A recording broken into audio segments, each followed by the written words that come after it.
Hello guys, David here. I hope you're doing well. It's just me today. I'm going to just do a nice short podcast. I'm going to chat about plyometrics. I'm fresh off teaching a workshop on Saturday. Today is Monday. I taught a workshop in our gym on Saturday, and just kind of we spent a good bit of time, maybe an hour and a half, bringing people through my kind of plyometric, I don't want to use the word system, let's say kind of progression. And yeah, there was just some questions about it, and some being able to see some people, the different types of bodies doing the things, and yeah, there's just some things that are on my mind, so I'm going to try and take them out of my mind and put them into this microphone, and that's how I kind of get my thoughts clear, and like answering questions in the workshop. That's how I actually clarify what I actually think. Like, having it in your head is one thing, and when you have to put it into words or write it down, it's another thing. So that helps me immensely. So that's what I'm going to use this podcast and you guys for as well. Just with regards to the workshop, it was very, very good. We had 17 people. It was actually brilliant, like really good. I really enjoyed it. We had 17 people there: coaches, therapists, S&C coaches, CrossFit, weightlifting coaches, physios, and podiatrists. So we had a really good mix of people, but they're all on the same page, which was really cool. And then we went out for a few drinks afterwards. Felix came from Sweden, Luke came from Barcelona, and after that I think everyone just came from around Ireland and the north of Ireland, and Ray came from Sligo, which was a good spin as well, and Nigel came from Tramore, which was 7 minutes from my house. So so some people were leaving at some people left on Friday, and Nigel left at 10 minutes to 10 on, or Nigel left at 9:30 on Saturday morning and was here at 9:37. So so he did well.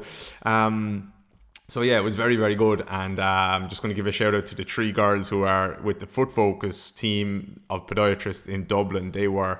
They came down because I taught them a workshop. I taught a private workshop in Dublin for those guys, so a group of podiatrists up there, and a staff training just for them about 4 or 5 months ago. And the three girls at the time were fresh out of college, and I don't think they were treating people at the time. They'd just been taken on, and the guys were trying to train them up. And Mark and Stephen kind of asked me, do you think we should bring them into the workshop and have them involved, or do you think we should wait until they've seen some clients and then we can kind of get them trained up at another date? And I said at the time, bring them in. Even if they're a bit confused, it doesn't matter. It doesn't matter if you're confused. They're going to pick up stuff, and they're going to be way better in a few months' time as a result of that. So they did. And then the three girls came back down again for kind of round 2 of the workshop. It was slightly different. Like, that was a bit more tailored towards the foot. But to be honest, when you talk about the foot, you have to talk about the knee and the hip and the pelvis and all that stuff as well. So they came back down, and literally it was like they were completely different people. They said that the assessment that I gave them, like the full body assessment that I gave them, have used with every single client since then. And even in the beginning, they were like, we don't really necessarily always know what we're looking for here, but we're just going to do it and face the kind of short-term pain with it. And honestly, I could not believe the difference in like 4 months. They said some of the foot stuff that I gave them I showed them to use with almost every client. And yeah, they're like, how many podiatrists are able to take a client from like a plantar fasciitis or Achilles problems or whatever the hell it is, and take them back to like plyometrics and running? And they have the ability to do that now, and they're so confident with it, and they were so eager, and the questions they were asking were at such a high level. So I'm going to give those three girls a shout out up there in Foot Focus. Honestly, I was absolutely thrilled to see the difference in a few months with them. So just with regards to plyometrics, so we went through a progression, which was kind of like stiff plyometrics, or what you might call like overcoming bias plyometrics. And then we went into some yielding plyometrics, and then we went back into some kind of stiff/overcoming plyometrics. And then we went into like patterns where we start to couple and pair the two. So it's a stiff one paired with a yielding one, or an overcoming one paired with a yielding one. And that's kind of the type of progression that I might use with some clients, depending on who they are. And I might just bin that completely, or I might go the opposite way around. But I was kind of trying to show the guys that like this is a good way of thinking about it and a good way of doing it. And it was very, very interesting that like the stiff people, I don't mean stiff in a bad way, the people who are able to demonstrate some level of stiffness, some some level of reactivity, they were stiff no matter what we wanted to do. And what I'm trying to say is, so go back and listen to my episode with Matt on plyometrics. I think it's episode 13 or 14 or something like that. And Matt has he has tiers of his plyometrics, or I think it's tiers, but he has tiers. He has a deep tier. So they're technically not plyometrics, but they're where you're like in a split squat and you're doing maybe jumps or leaps or whatever it is, but you're in like a squat or a split squat or a deeper range of motion. Or like you're bounding, but you're sinking down into the movement. Okay, so he has deep tier, and what I noticed all of the time, but what I was trying to point out to the guys is that, okay, deep tier isn't the terminology that I'm using at the moment, because now I kind of used it. I said, like, you could call these deep tier like Matt uses, but what I'm trying to get across to you is when I want you in these positions, and when we're focusing on not getting off the ground as quick as possible, then I want the focus to be on yielding. Now, not necessarily all of the time. Don't get me wrong, like, you can do stiffness work, but in deeper joint ranges of motion, right? So you can land in that lunge position from a height, and you can still have a really stiff ankle, and you're trying to be very stiff in that bottom position, okay? But we weren't teaching that. And what I was trying to show them was that when we're focusing on yielding, we're focusing on yielding. We're trying to go with the movement. We're trying to sink down into the movement.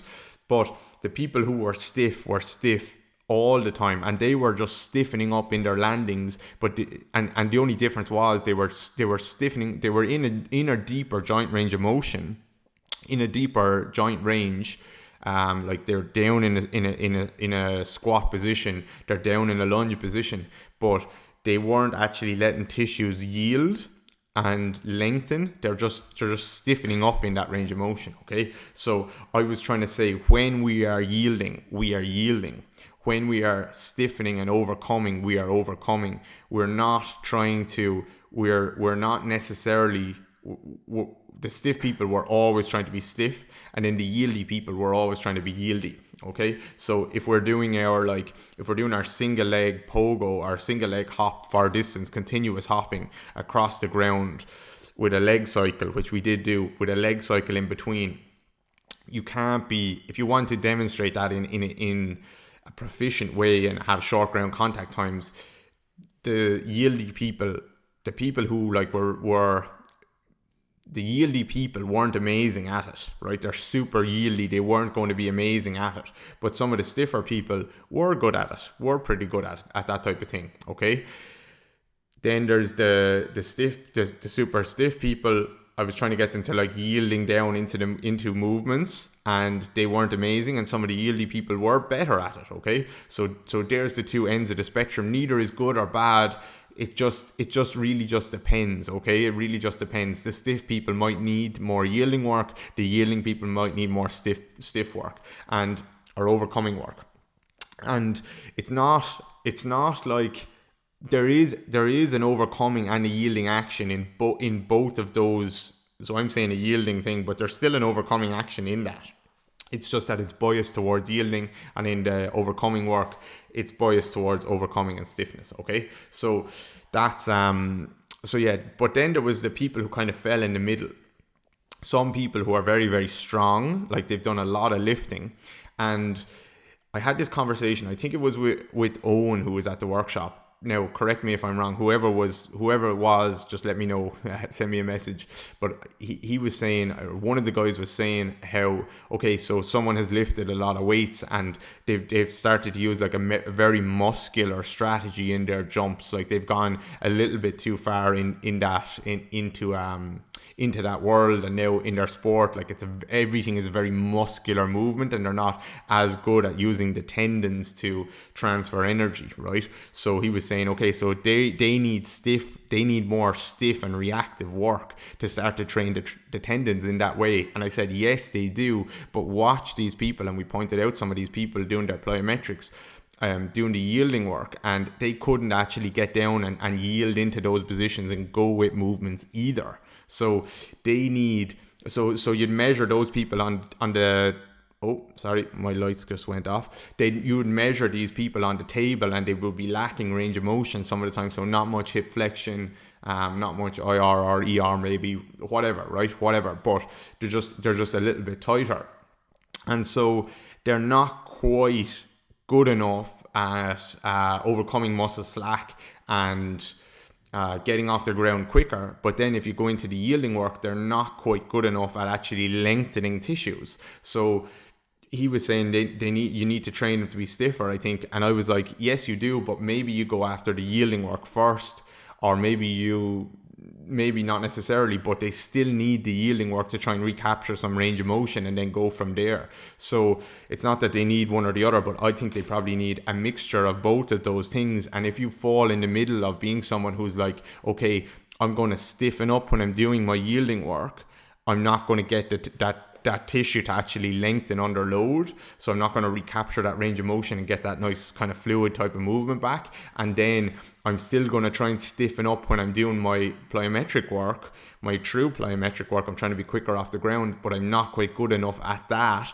where actually now I'm kind of half sinking down, but I'm not sinking all the way, but I'm also not quick enough off the ground either. So those people fall into that space, and that's kind of a no man's land, I think, because they're just doing the things. They're still using a muscular strategy, but they're not actually lengthening muscle. So that's where I was trying to really get across to the guys: when you're doing your yielding type of work, you are yielding. It's like someone threw a medicine ball out of a second floor window, and if you were going to catch it, you wouldn't just catch it, you wouldn't be standing under it and just go and brace against it.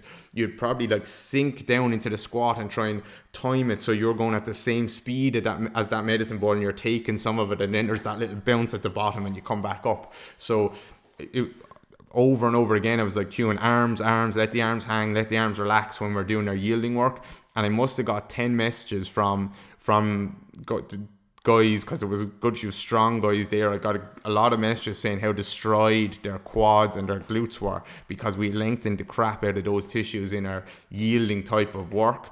Again and again and again, glutes were ripped off people, all right? Now, they had a few pints of Guinness as well, and a few baby Guinness that night, and a couple of the lads had a couple of kebabs as well, so their belly was probably ripped off them as well, but their glutes were torn off them, and they just hadn't been lengthening tissues in that way in a long time. So that's all I'm pretty much going to say. Hopefully I articulated it fairly well, but I just think me articulating it in any way has been valuable for me, and I haven't articulated it as well as I would like to, but that's even that 5 minutes or whatever the hell I just talked has been 12 minutes has been valuable for me. So basically the lesson I'm trying to say is, when you're yielding, be yieldy. When you're trying to be overcoming and stiff, be stiff.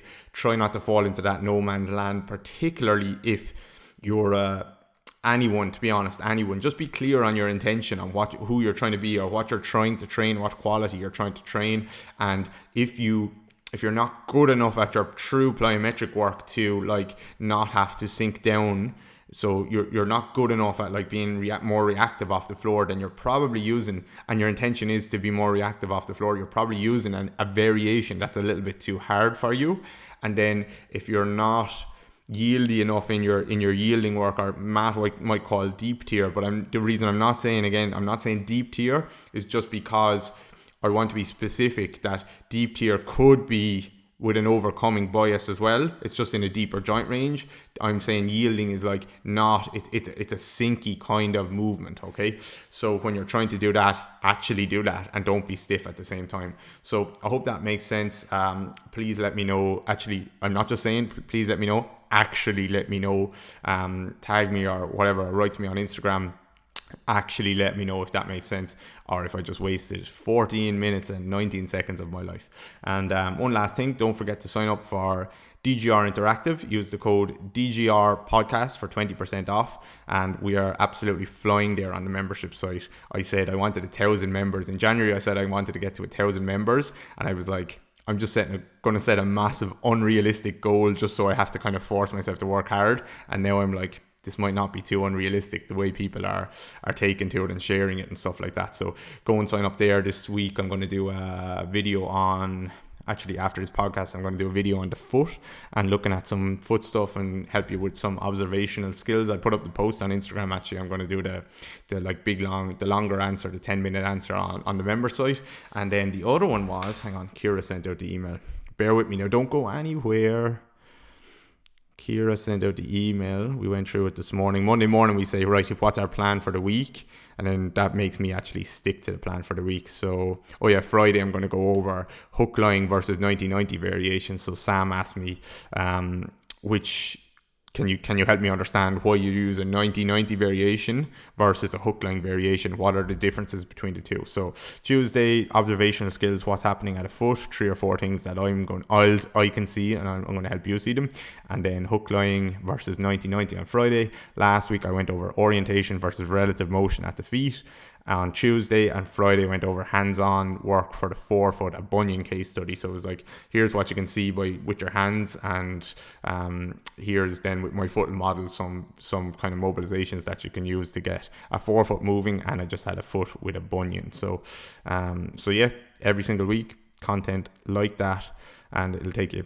The feedback basically from the guys in the workshop, the guys and girls in the workshop was, they've been in a lot of memberships over the years, and this is the one that, now obviously they're telling me good stuff because I was there and they were in my gym, and I would have kicked them out if they told me anything bad, but they said this was the type of content that like 10 minutes once or twice a week, and they can learn a shit ton from it, and it's not a big massive ordeal or anything like that, and they just chip away, and that's how I like to learn, so that's why I've done it like that. So anyway, now I've been blabbering on for too long. So DGR podcast for 20% off for DGR Interactive. I'm out of here.